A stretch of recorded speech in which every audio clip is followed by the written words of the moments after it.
Hello दोस्तों, स्वागत है आपका हिंदी मीडियम के नंबर 1 चैनल शुभम क्लासेस में। जैसा कि आप जानते हैं ये अनअकैडमी से रिलेटेड है, तो अनअकैडमी भी बहुत सारे बच्चों देख रहे हैं। सबका बहुत अच्छा रिस्पांस है। हमारे ही अपने बच्चों का बहुत अच्छा रिस्पांस आया है।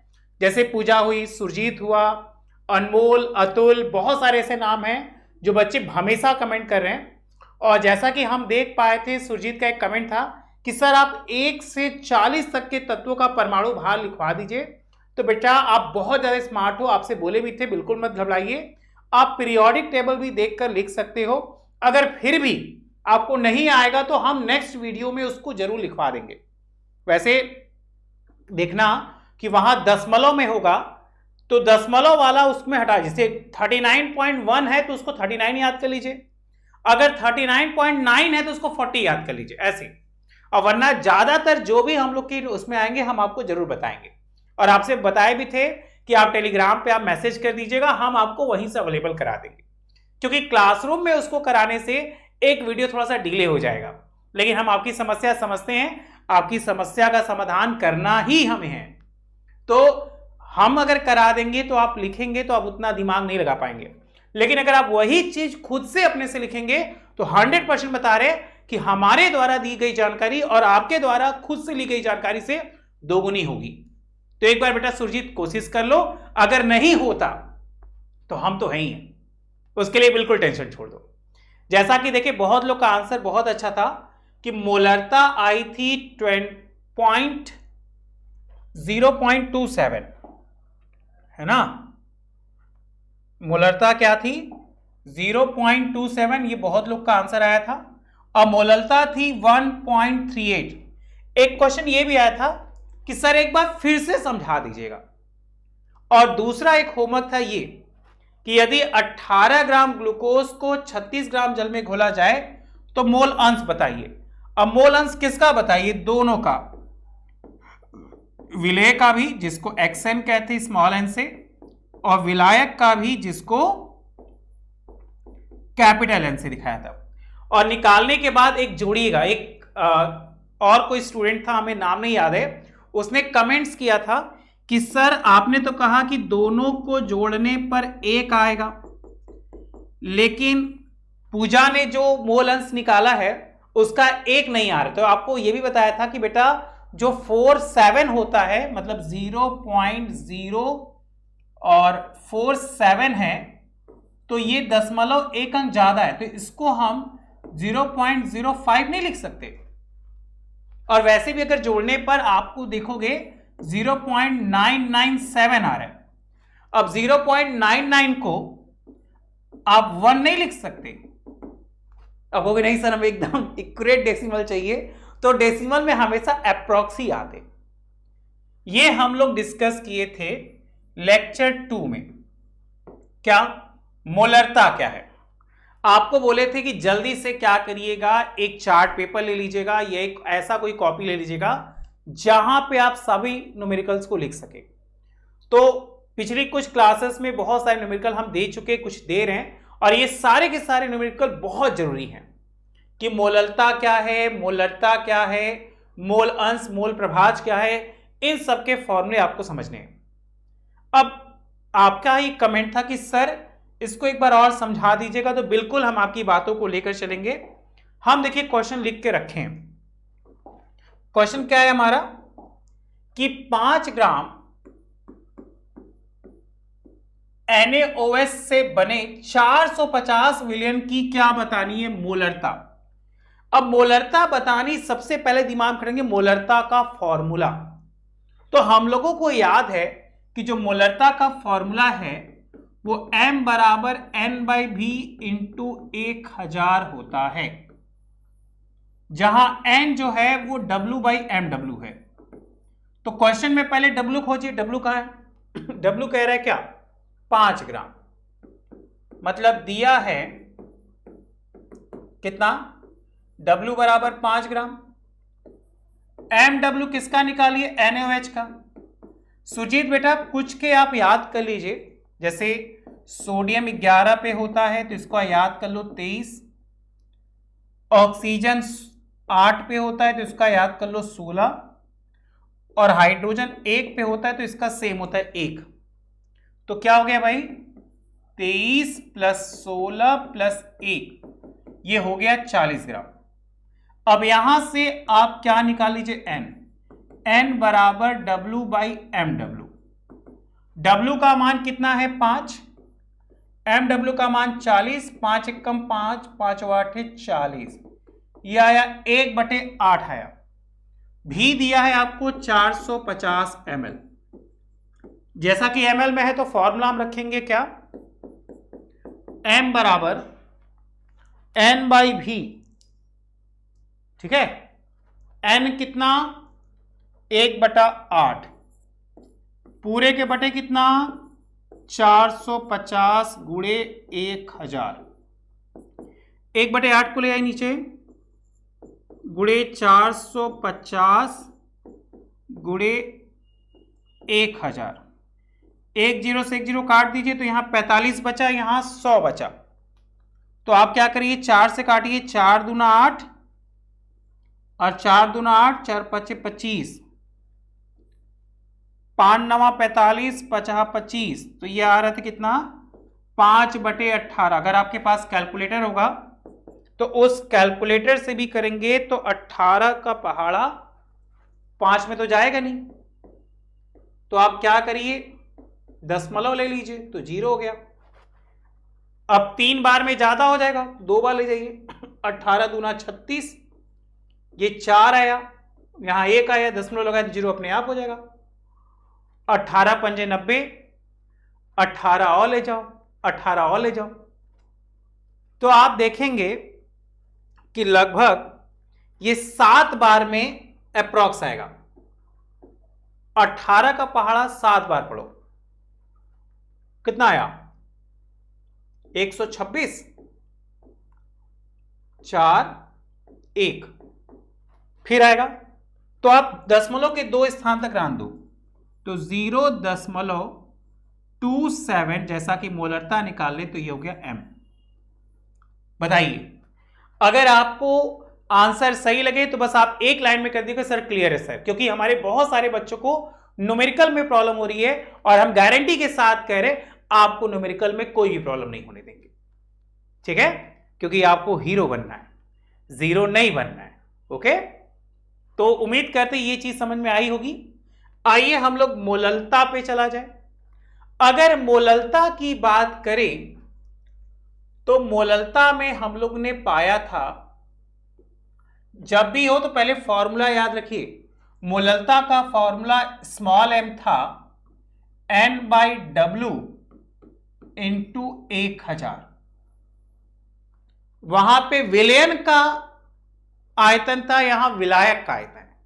तो क्वेश्चन में पहले देखिए 20% ग्लूकोज के जलीय विलयन, मतलब आपको बताए थे कि ये बाउल है, इस बाउल में 2 चीजें हैं, एक ग्लूकोज है और दूसरा क्या है जल। जल क्यों, क्योंकि बोला है जलीय विलयन। अब पूरा विलयन हमें नहीं दिया तो हम मान लेंगे कि माना विलयन कितना 100,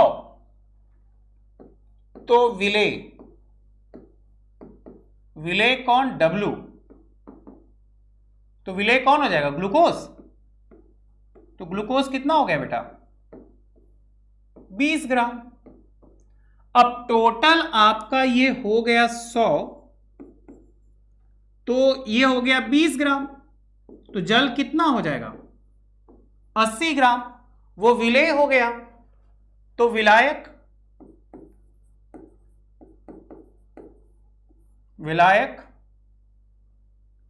कैपिटल W क्या जल 80 ग्राम। अब ग्लूकोज का फॉर्मूला आप जानते हैं C6H12O6, तो इसका MW पिछली क्लास में लिखवा दिए थे 180 ग्राम। अब सवाल ये था सुरजीत का कि सर कुछ आप याद करा दीजिएगा, तो बिल्कुल बेटा देखिए कुछ हम यहीं से याद कराते चल रहे हैं।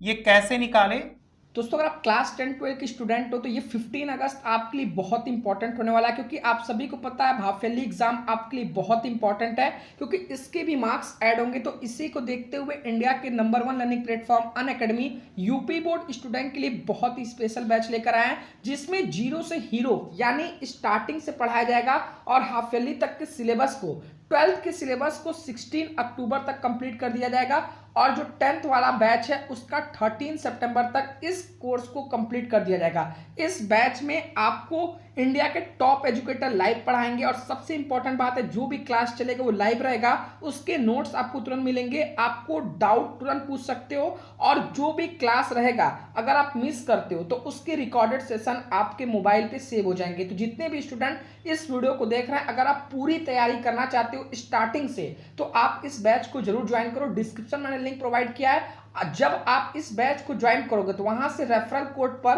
आप शुभम UP10 इस कोड को जरूर अप्लाई करना, ताकि आपकी फीस से 10% डिस्काउंट आपको मिल सके और आप शुरू से इस बैच में जुड़कर अपनी तैयारी कर सकें।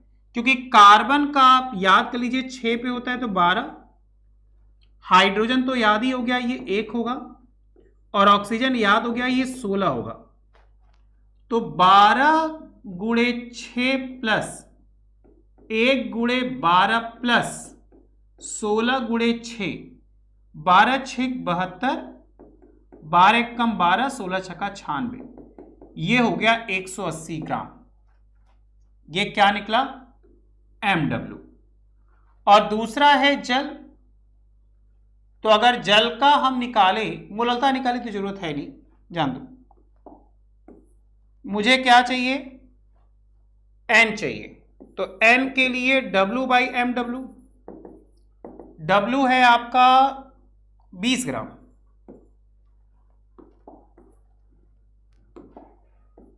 MW कितना? 180 ग्राम। इससे इसको काट दो, इससे इसको काट दो, 2 9 18, 2 1 कम 2, 1/9 आए। बताइए यहां तक किसी कोई समस्या है? उम्मीद करते हैं आपको बहुत अच्छे समझ में आ रहा होगा।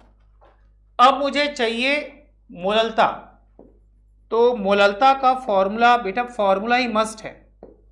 मोललता का फॉर्मूला है N का मान आया 1/9, पूरे के बटे कितना है विलायक का भार, देखिए 80 ग्राम, और गुणे क्या?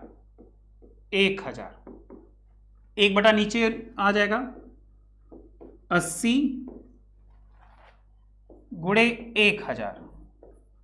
1 0 से 1 0 काट दीजिए, 4 के पहाड़ा से 25 बार में 100, 4 दूना 18। अब ये 25/18 हो जाएगा। अब यहीं से करना है भाग। कैसा होगा भाग भाई?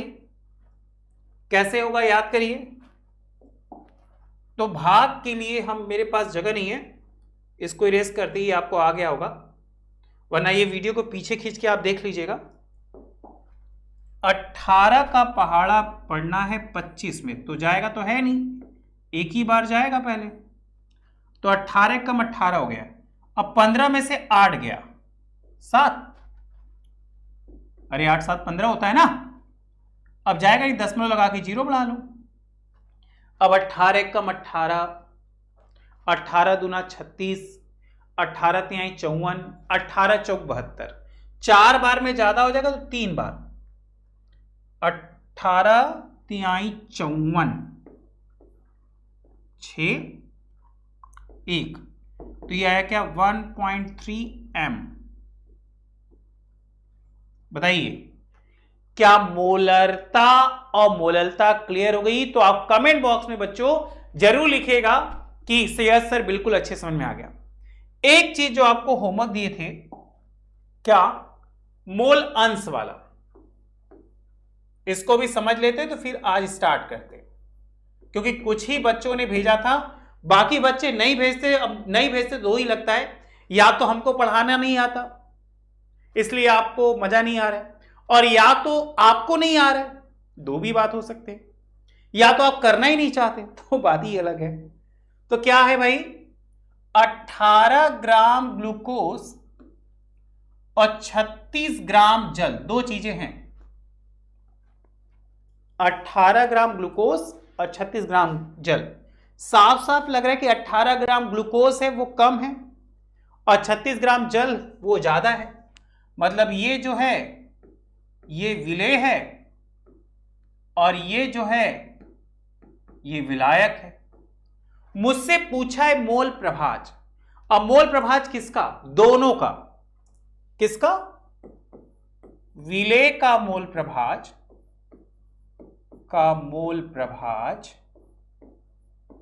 क्या होता है भाई?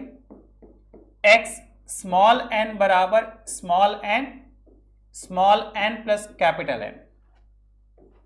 दूसरा विलायक का मोल प्रभाज। भाई विलायक का मोल प्रभाज क्या होता है? x capital N। अब इस बार कैपिटल N को ऊपर लिख दीजिएगा, capital N plus small n, और दोनों को जोड़ने पर एक आना चाहिए तो वो हो जाएगा प्रूफ चेक। जैसा कि एक बच्चे का कमेंट था कि सर नहीं आ रहा था, देखिए हम करके दिखाते हैं। तो पहले आइए n क्या? W by M W. प्रश्न में W कितना दिया? 18 ग्राम बटे ग्लूकोज का अभी आप निकाले थे कुछ देर पहले कि ग्लूकोज का अणुभार आया था 180 ग्राम। अब मुझे नहीं लगता कि इसको फिर से बताने की जरूरत है। 180 18 कम 18 बार में कट जाएगा 10 बार में, तो इसका हो गया कितना? 1/10। फॉर्मूले में रख दीजिए xn बराबर 1/10 पूरे के बटे 1/10 प्लस, अरे n का तो निकाले ही नहीं, n का निकाल लेते पहले। कैपिटल N निकालना है ना, तो कैपिटल N कितना? 36 ग्राम। 36 ग्राम बटे जल 18 दूना 36, 2 आ रहा है। क्या 1/10 को हम लोग 0.1 लिख सकते हैं क्या? थोड़ा सा शॉर्ट हो जाएगा। 0.1 बटा 0.1 प्लस 2, 0.1 बटा 2.1। अब क्या करिए? दशमलव से दशमलव हटा दीजिए, 1/21। अभी राम दो, इसको ना हम यहीं पे देखो बता देंगे, एकदम समझ जाओगे। n का मान यहां पे दिया है 36/18, मतलब 2 हो गया। अब क्या करें? चलिए भाई मोल प्रभाज निकाल लेते हैं। xn बराबर capital N 2 small n, capital 2 और ये स्मॉल n, तो 2/2.1। अब ऊपर नीचे 10 से गुणा कर लीजिए, तो 20/21। आइए हम लोग किया जाए चेक।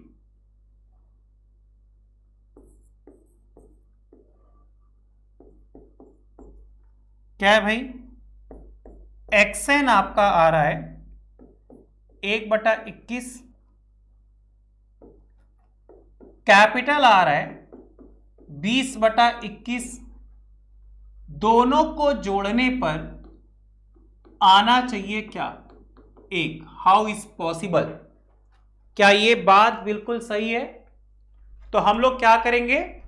दोनों को जोड़ देंगे, xn प्लस x कैपिटल है, आना चाहिए 1। ये LHS है और ये RHS है।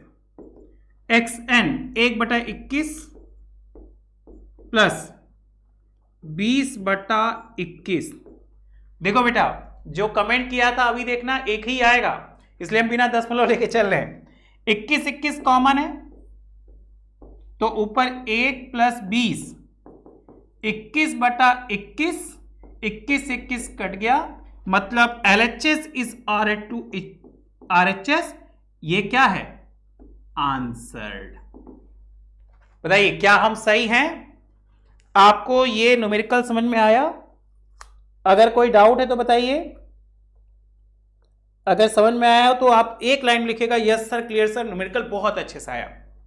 और न्यूमेरिकल तभी आएगा जब आपको बहुत सारे फॉर्मूले याद होंगे। और फॉर्मूले के लिए आपको बार बार कह रहे हैं, या तो एक कॉपी बना लीजिए या तो चार्ट पेपर रख लीजिए जिसपे बहुत सारे फॉर्मूले आप लिख लीजिए। हमारे पास कुछ फॉर्मूला का एक पैकेज है जो आपको हम दे रहे हैं, आप इसको रट जाइए। क्या है? पहला पीपीएम। बेटा पीपीएम, पीपीएम मतलब मिलियन। मिलियन होगा तो आपको बताए थी कि 10 पे घाते 6 रखना, तो विलेय का भार बटे विलियन का भार गुणे 10 पे घाते 6। और अगर बिलियन होगा तो बिलियन में आपको बताए थे कि बेटा कि 10 पे घाते 9 रखना, तो विलेय का भार बटे विलियन का भार गुणे 10 पे घाते 9। आप देखोगे कि बहुत सारे फॉर्मूले बहुत ही क्या आ रहे, कॉमन आ रहे, तो उन कॉमन फॉर्मूले को हमें बहुत अच्छे से याद रखना है। फिर एक संबंध है किसमें? नॉर्मलता और मोलरता में। क्या संबंध है भाई? देख लीजिए, नॉर्मलता गुणे तुल्यांकी भार। सर एक तुल्यांकी भार का फॉर्मूला भी बता दीजिए। बिल्कुल बेटा, अगर हम तुल्यांकी भार का फॉर्मूला याद कर ले तो क्या है? परमाणु भार बटे संयोजकता। बेटा अगर आप कॉपी पे नहीं लिखेंगे तो कंफर्म करें आपको फॉर्मूला नहीं याद होगा। अगर आप कॉपी पे एक लाइन से सभी फॉर्मूले को लिखेंगे, अच्छे समझेंगे, तो 100% आप फॉर्मूला याद कर सकते हैं। फॉर्मूला है, अगर सिर्फ नॉर्मलता मोलरता की बात करेंगे तो नॉर्मलता बराबर मोलरता गुणे संयोजकता, और अगर सिर्फ मोलरता की बात करेंगे तो मोलरता बराबर नॉर्मलता बटे संयोजकता। फॉर्मलता का फॉर्मूला भी याद कर लीजिए, इसे खत्म करिए। क्या है भाई फॉर्मलता? विलेय का भार बटे विलेय का सूत्र भार गुणे विलयन का आयतन। बताइए, क्या यहां तक किसी कोई डाउट है?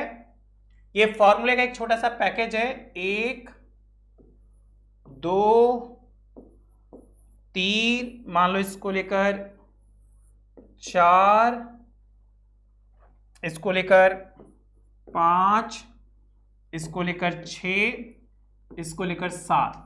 देखिए हमने सभी फॉर्मूलों को एक साथ लिख दिया कि हमारे बच्चों को यह फॉर्मूला बहुत अच्छे से आ जाए। और बेटा आपसे बार बार रिक्वेस्ट करें कि अगर फॉर्मूला याद करना है तो आपको नोट्स बनाने होंगे। अगर नोट्स नहीं बनाएंगे तो आपको बिल्कुल भी नहीं आएगा। आगे चलें, यहां तक क्लियर? चलिए, बहुत अच्छा लगा कि आपको क्लियर हो रहा है। देखिए आगे की बात करते हैं हम लोग। नेक्स्ट हेडिंग बनाइए अपनी कॉपी में, गैस की द्रव में विलेयता। क्या है भाई? गैस की द्रव में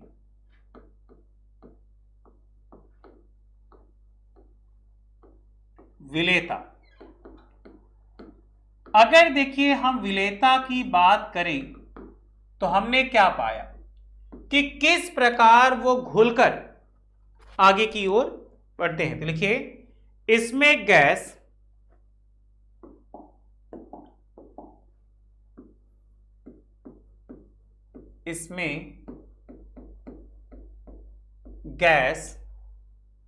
विलेय व द्रव, विलेय और द्रव। अब एक विलेय हो गया तो दूसरा क्या होना चाहिए? विलायक होता है, तो द्रव विलायक होता है।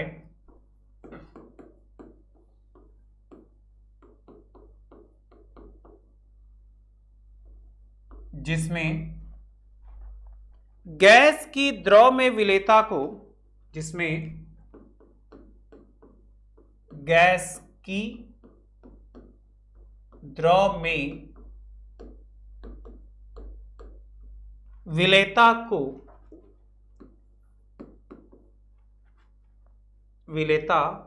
को अवशोषण गुणांक द्वारा, अवशोषण गुणांक द्वारा व्यक्त करते हैं। क्वेश्चन बनेगा किसके द्वारा व्यक्त करेंगे, तो अवशोषण गुणांक द्वारा व्यक्त करते हैं। इसको प्रभावित करने वाले कारक,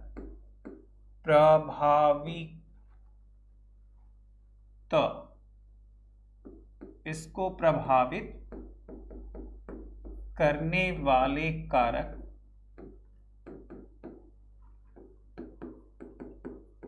निम्न है।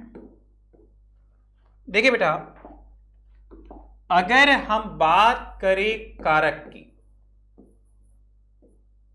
कि विलेयता को कौन कौन से कारक प्रभावित करते हैं, तो जब भी प्रभावित वाले कारक की बात हो तो सबसे पहला जिससे वो बना हो, तो किससे बना है, विलेय एवं विलायक की प्रकृति। अरे जिससे बना होगा पहला कारक तो वही होना चाहिए ना, क्योंकि वो उसी से मिलकर बना है। तो पहली प्रकृति यही होगी, विलेय और विलायक की प्रकृति। और दूसरा सबसे मोस्ट इंपॉर्टेंट क्या, ताप, टेम्परेचर। आपको याद होगा कि ताप के द्वारा हम विलेयता को बढ़ा भी सकते हैं, घटा भी सकते हैं। जैसे आपको बताए थे अति संतृप्त विलयन में, तो बताया था कि अगर विलायक में विलेय घुलना बंद हो जाए तो जितना ताप करेंगे उतना ज्यादा विलेय पदार्थ उसमें घुल जाएगा। ओके, तो ताप भी बहुत मोस्ट इंपॉर्टेंट है। उसके बाद क्या है भाई, दाब, प्रेशर, ये भी तो आपको याद ही होना चाहिए। और लास्ट है हमारा क्या, उत्प्रेरक, जिसको कहते हैं कैटलिस्ट। इसको तो भूल ही नहीं सकते, क्योंकि इसी के द्वारा तो हम क्या कर सकते हैं कि घुलनशीलता की दर को या तो बढ़ा सकते हैं और या तो क्या कर सकते हैं, कम कर सकते हैं।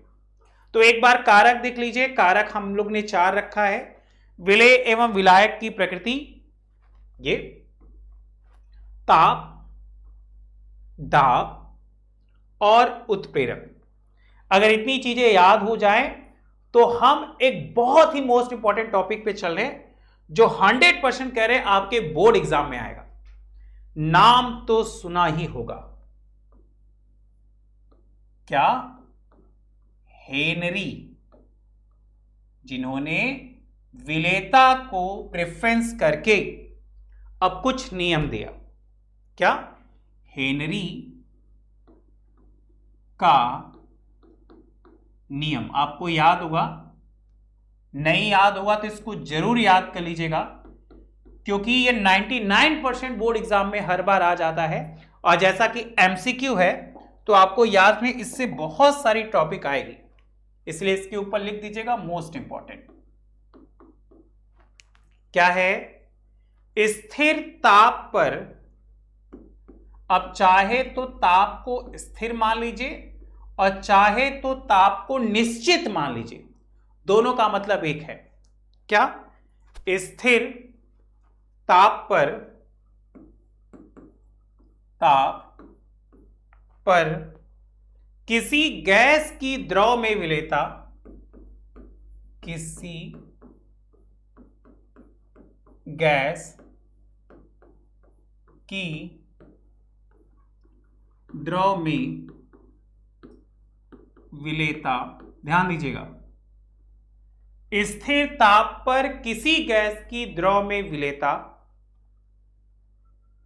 गैस के आंशिक दाब के, गैस के आंशिक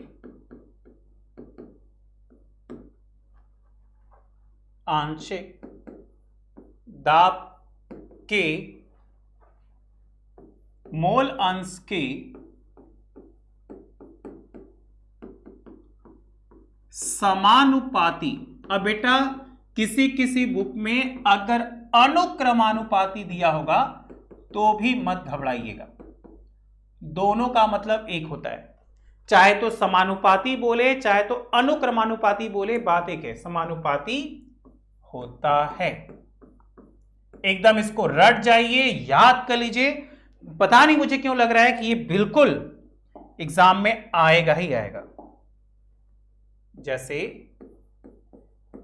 क्या है भाई, आंशिक दाब को P से दिखाते, ये इच प्रपोर्शनल या अनुक्रमानुपाती का साइन है, मोल अंश है तो ये हो गया X। और आपको पता है कि ये जब हटता है तो एक नियतांक आता है, और नियतांक के रूप में ही हम क्या मान लेते हैं, KH। KH को ही कहते हैं क्या, हेनरी स्थिरांक। हेनरी स्थिरांक, ठीक है। अगर इसके ग्राफ को देखा जाए तो आपको याद रखना है, इसका जो ग्राफ होता है वो दो एक्सिस जाता है, एक एक्स एक्सिस और एक वाई एक्सिस। तो इधर जो है हम मोल अंश को रखेंगे और इधर जो है हमने किसको रखा है, आंशिक दाब को। क्यों रखा है, क्योंकि प्रश्न में P जो है वो हमारा आंशिक दाब है और X जो है वो क्या है, मोल अंश है। एक बार याद कर लीजिए, अगर इसमें कोई डाउट है तो बताइएगा, ठीक है। एकदम आपको बहुत अच्छे समझ में आनी चाहिए। अब हमें जब ग्राफ की बात हुई तो कहा गया इसके बिल्कुल समानुपाती, और समानुपाती होती है तो ये समानुपाती की लाइन जाती है। अगर आप बोर्ड एग्जाम में अगर रिटेन है तो अगर आप ऐसे सजा के लिखेंगे ग्राफ बनाकर फॉर्मूला, तो आपको 100% बहुत अच्छे मार्क्स मिलेंगे बेटा। और जैसा टारगेट है आपको 90% ऊपर मार्क्स लाने हैं। ये हमेशा जब भी हटता है तो एक नियतांक आता है, और नियतांक हमारा हेनरी स्थिरांक है। इसको कॉपी कर लीजिए तो एक आध क्वेश्चन इस पे हो जाए, है कि नहीं। चलिए एक क्वेश्चन हम कराते हैं, आप देख लीजिए।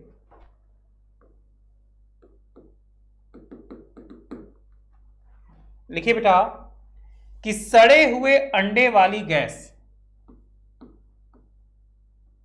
सड़े हुए अंडे वाली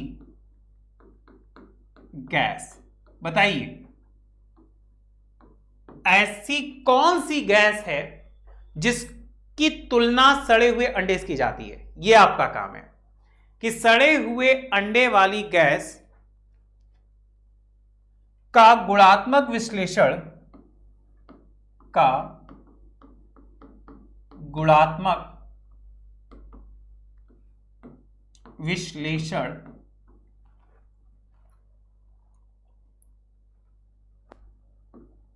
के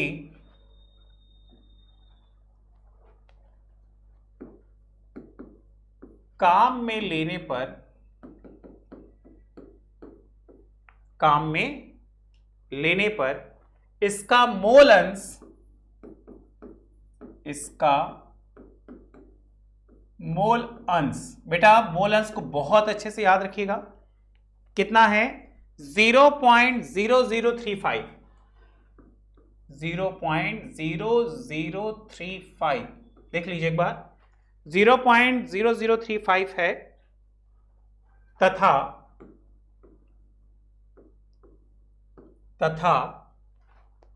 आंशिक दाब, आंशिक दाब 1 है तो क्या? हेनरी स्थिरांक, हेनरी स्थिरांक की गणना करें। बेटा अगर किसी भी न्यूमेरिकल के साथ एग्जाम्पल याद करते चलेंगे तो 100% आपको बोर्ड एग्जाम में बहुत अच्छे मार्क्स मिलेंगे। क्वेश्चन को समझिए, कभी भी अगर न्यूमेरिकल करना हो तो अपने आप से पूछिए 2 सवाल। पहला सवाल कि क्या दिया है और दूसरा सवाल कि क्या निकालना है। तो आप पाएंगे प्रश्नानुसार क्या करना है भाई, पकड़ना है। पहला पकड़िए, मोल अंश कितना दिया, x का मान दिया है 0.0035 और आंशिक दाब कितना दिया, P का मान दिया है 1।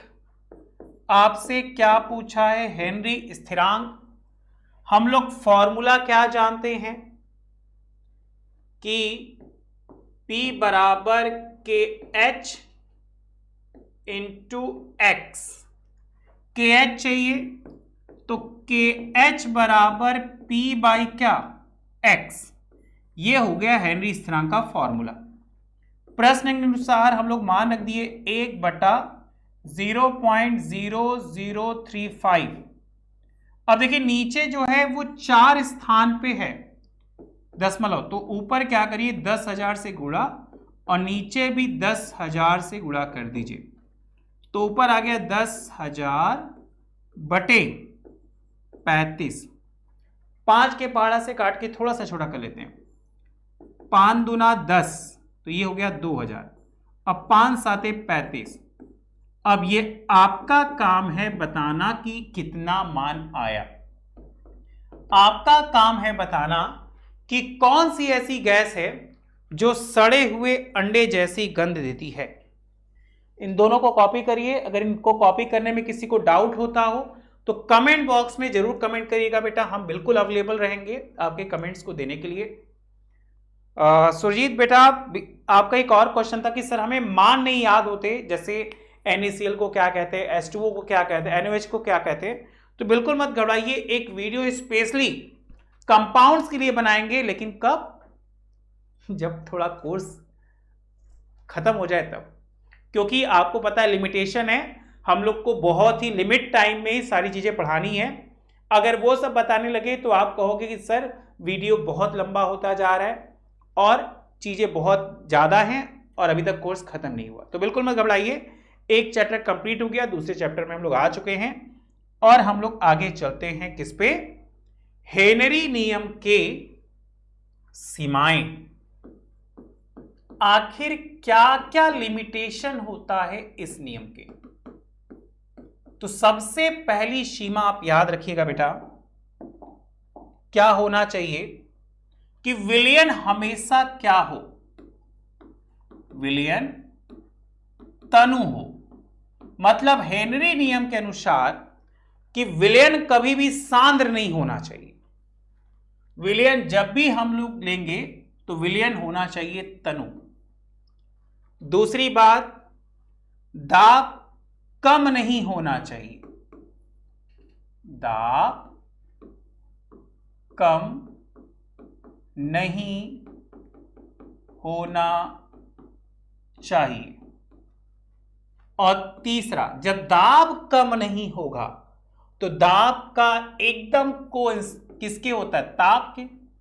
ताप क्या नहीं होना चाहिए, ताप अधिक नहीं होना चाहिए। मेरी दोनों बात समझिएगा बच्चों, ये 3 सीमाएं हैं जिनको पढ़कर आप हेनरी नियम बहुत अच्छे से कर सकेंगे और ये चीजें आपके दिमाग में बिल्कुल बैठ जाएंगी। ठीक है, आपको बता दें कि हम लोग बहुत जल्दी भी इस चैप्टर को फिनिश कर लेंगे। कब, जब आप मेरा साथ इसी तरह देते रहोगे तब। रोज पढ़िए, रोज नोट्स बनाइए, रोज होमवर्क भेजिए, रोज कमेंट्स करिए और जो भी डाउट्स होगी वो हम कमेंट बॉक्स में क्लियर करेंगे। और बिल्कुल मत घबराइए, बहुत जल्दी ग्रुप बन जाएगा, उस ग्रुप में आपको ऐड भी कर लिया जाएगा। ठीक है, जैसा कि गुणधर्म की बात करें तो एक गुणधर्म आप बहुत कॉमनली सुने होंगे, क्या? अणु संख्यक गुणधर्म। आपको बता दे, इस चैप्टर में 2 ही 3 ऐसे टॉपिक हैं, अगर जिन टॉपिक को पढ़ लिया जाए तो यह चैप्टर हमारा क्लियर हो जाएगा। जैसा कि न्यूमेरिकल्स होना चाहिए, न्यूमेरिकल के जितने फॉर्मूले हैं उनका, अब न्यूमेरिकल भाई बिना फॉर्मूला के तो होगा नहीं। दूसरा हेनरी अणुसंख्यक और राउल्ट का नियम, यह चैप्टर हो गया क्लियर, समझे? तो चलिए अणुसंख्यक गुणधर्म की बात करें। पहले क्या कहा गया कि किसी विलयन के वे गुण, किसी विलयन के वे गुण। अब विलयन का गुण 2 बातों पर निर्भर करेगा, या तो विलय की प्रकृति या तो विलायक की प्रकृति, ठीक है? तो किसी विलयन के वे गुण जो विलय के कणों की संख्या, जो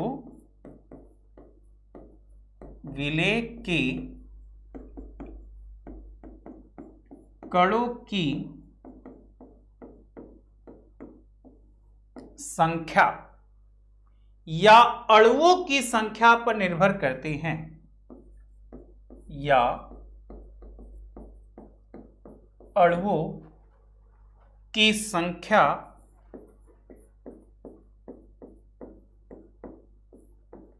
पर निर्भर करते हैं। ध्यान दीजिएगा बच्चों, बहुत इजी है। अणु संख्य गुणधर्म कहलाते हैं, अणु संख्यक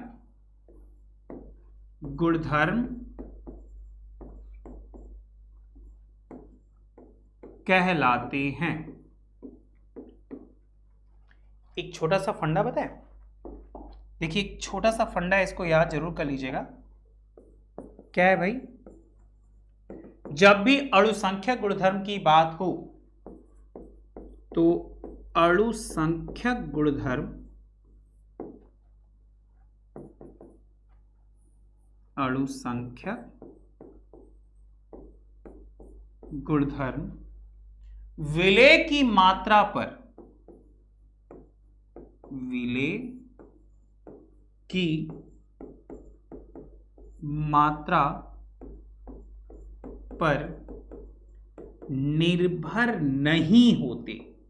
अब आप कहोगे सर ये तो हेनरी नियम का जस्ट उल्टा लग रहा है। बिल्कुल बच्चों, आपका सोचना बिल्कुल 100% जायज है कि ये उसी का उल्टा है, और इन्हीं के आधार पर इन्हें 4 प्रकार में बांटा गया। सबसे पहला आया, नाम सुना होगा आपने, वाष्प दाब का अवनमन। बहुत कॉमन है, अगर आपके पास पिछले 10 साल का क्वेश्चन पेपर है तो उसको जरूर देखिएगा, और ये सारी टॉपिक आपको बहुत नॉर्मल मिल जाएगी, ठीक है? लेकिन बेटा आप नोट्स बनाइए। दूसरा है क्वथनांक का उन्नयन। तीसरा है हिमांक का अवनमन, और लास्ट है परासरण दाब। ठीक है, इतनी चीजें बहुत है, और ये सभी प्रकार को हम अपने अगले नेक्स्ट वीडियो में आपको पढ़ाएंगे, क्योंकि आप जानते हैं समय सीमा सबकी बंधी हुई है, हमारी भी समय सीमा बंधी हुई है। तो उन समय सीमा के आधार पर हम थोड़ा सा रिवीजन कर लेते हैं, और नेक्स्ट क्लास की जो हेडिंग आप दे दीजिएगा वो सबसे पहला वाष्प दाब का अवनमन। और इस चीज को आप अगर एनसीईआरटी होगी तो एनसीईआरटी में देख लेना, जिसके पास पी बहादुर की बुक होगी वो देख लेना। और हम अब उम्मीद करते कि हमारे जो बच्चे 7-8 बच्चे हमेशा मेरा वीडियो देखते हैं, हमेशा रिप्लाई करते हैं, अच्छे रिप्लाई करते हैं, हम उनसे बहुत खुश हैं। बेटा आप इसी तरह मन लगा के बिल्कुल पढ़ते रहिए, और अगर अच्छा लगे तो लाइक्स भी करिए। ठीक है, आइए एक बार रिवीजन कर लिया जाए आज की क्लास।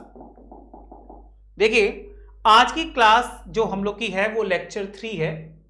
लेक्चर 2 में हमने देखा मोलरता पढ़ा, मोलरता पढ़ा, मोल अंश पढ़ा और उससे रिलेटेड क्वेश्चन दिए। सबसे पहला मोलरता का आंसर आया था इतना और इसका आंसर आया था इतना।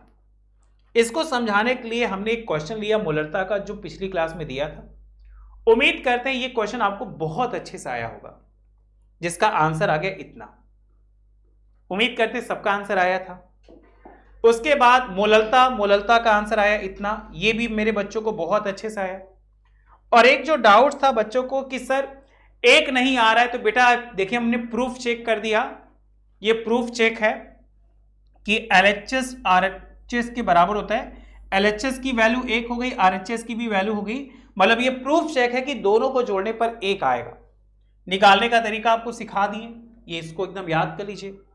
इसके बाद कुछ फॉर्मूले का पैकेज है, लगभग 7 फॉर्मूले आज लिखवाएं, 3 फॉर्मूले पिछले, तो 7 3 10 11 फॉर्मूले केवल इस चैप्टर से। कुछ विलियन ठोस अवस्था के भी क्वेश्चन है, तो सब फॉर्मूले को एक जगह लिख लीजिए, आपको 100% याद हो जाएगा कि पीपीएम क्या होता है, पीपीबी क्या होता है, मिलियन बड़ा है कि बिलियन बड़ा है, तो बिलियन बड़ा है क्योंकि 10 पे घाते 9 है, तो आप लोग बिलियन बनिए, बिलियन तो नहीं, छोड़ दो। उसके बाद गैस की विलेयता के कारक दोनों की प्रकृति पर निर्भर करता है, ताप पर निर्भर करता है, दाब पर निर्भर करता है और उत्प्रेरक पर निर्भर करता है। उसके बाद हम लोग और आगे बढ़े तो हमने पाया हेनरी का नियम। हेनरी के नियम में फॉर्मूला और ग्राफ बहुत जरूरी है, तो आप बेटा ग्राफ बहुत अच्छे से बनाइएगा और ग्राफ को समझिएगा, ठीक है। उसके बाद एक छोटा सा होमवर्क दिया है, आपको वो गैस का नाम बताना है जो सड़े हुए अंडे जैसी होती है, ये आपका पहला होमवर्क है। और दूसरा यहां पे वैल्यू मतलब आंसर बताने हैं कि आंसर कितना आ रहा है, ये आपका होमवर्क नंबर 2 है। ये हेनरी नियम के आधार पे था जो आपको बहुत अच्छे से आ जाएगा। और लास्ट आज के क्लास की थी सीमाएं, कि विलयन तनु होना चाहिए, दाब कम नहीं होना चाहिए, ताप अधिक नहीं होना चाहिए। अणु संघ गुणधर्म क्या होते हैं, अणु संघ के गुणधर्म किस पर निर्भर नहीं करता। और कल की क्लास के लिए हेडिंग बना दीजिएगा क्या, वाष्प दाब का अवनमन, ठीक है। तो आज के लिए इतना ही, thank you so much, bye bye. आप स्वस्थ रहिए, मस्त रहिए, हमारी वीडियो को लाइक करिए, दोस्तों से सब्सक्राइब कराइए और नोट्स और होमवर्क जरूर करिए। चलो बच्चों, थैंक यू सो मच।